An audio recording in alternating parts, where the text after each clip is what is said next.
qed tgħix bħal ħolma kera.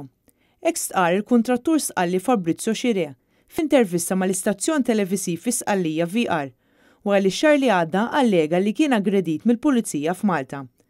Viżibbilment emozzjonat huwa jistqarr li qed jibża mill-Pulizija Maltija.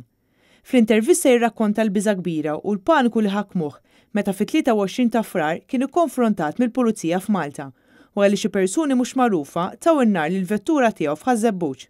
Proprio oggi l'imprenditore si è recato in questura a Siracusa dove è stato convocato proprio su input del Porti Sqalli kien xandar filmat fejn fħim minnhom ir-raġel jidher qed jissara mal-pulizija.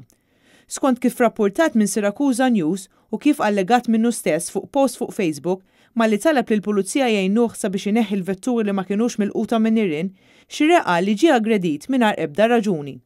L-istess kuntrattur Sqalli kien għamel stqarrija qiebsa u kien sostna li min żbalja se jħallas għal emilu.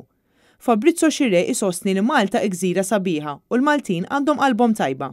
Ħafna mill-pulizija jagħmlu xogħolhom sew, iżda mbagħad issib ukoll dawk il-ftit li żbaljaw. Siracusa News kien irrapporta li Xirè għamel rapport kemm f'Malta kif ukoll l-avukat tiegħu fl-Italja. Qal li l-Ambaxxata Taljana, il-Gvern Malti u l-Ministeru tal-Intern kif ukoll l-ogħla uffiċjali tal-Pulizija kunu infurmati b'dan il-każ.